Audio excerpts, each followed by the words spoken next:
আপনি প্রতিদিন দাঁত মাজেন, ভাবেন দাঁতের যত্ন হচ্ছে, কিন্তু আপনি যেভাবে দাঁত মাজছেন সে অভ্যেসে উল্টো হয়তো আপনার দাঁত নষ্ট হচ্ছে। আজকে এমন কিছু বলবো যেটা বেশিরভাগ মানুষেরই জানা নেই। প্রথম কথা হলো, খাবারের সাথে সাথে দাঁত মাজবেন না কখনো। খাওয়ার পরে মুখে অ্যাসিড তৈরি হয়, এ সময় ব্রাশ করলে সেই অ্যাসিড দাঁতের এনামেলে ঘষা লাগে, ফলে দাঁত ক্ষয় হয়ে যায়। খাওয়ার অন্তত 30 মিনিট পরে ব্রাশ করুন। দ্বিতীয় কথা হলো, জোরে জোরে ব্রাশ করা মানে হলো ভালোভাবে পরিষ্কার হওয়া। এই ধারণাটি ভুল, বরং এতে দাঁতের গোড়া ক্ষয় হয়, ফলে মাড়ি সরে যায়। হালকা হাতে গোলাকার ভঙ্গিতে ব্রাশ করুন, এতটুকুই যথেষ্ট। তৃতীয় কথা, শুধু ব্রাশ করলেই হয় না।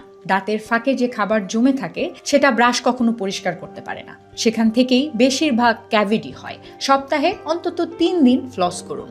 এই একটা অভ্যেস দাঁত বাঁচাবে বছরের পর বছর। আর সবচেয়ে অবাক করা তথ্য হলো, রাতে ঘুমানোর আগের ব্রাশটাই সবচেয়ে গুরুত্বপূর্ণ, কারণ রাতে মুখে লালা কম থাকে, ব্যাকটেরিয়া সবচেয়ে বেশি সক্রিয় থাকে। তাই রাতের ব্রাশ কখনো বাদ দেবেন না। আর এই তথ্যগুলোর মধ্যে কোনটা আপনি আগে জানতেন না, কমেন্টে লিখে জানাতে পারেন। আর এই ভিডিওটি আপনার পরিবারের সকলের সাথে শেয়ার করুন, উপকারে লাগবে। মনে রাখবেন, দাঁত একবার গেলে আর ফিরবে না। এরকম আরও হেলদি টিপস পেতে এক্ষুনি সাবস্ক্রাইব এবং ফলো করুন। আমি পিঙ্কি ছেত্রী। ভালো থাকুন, সুস্থ থাকুন, এগিয়ে থাকুন।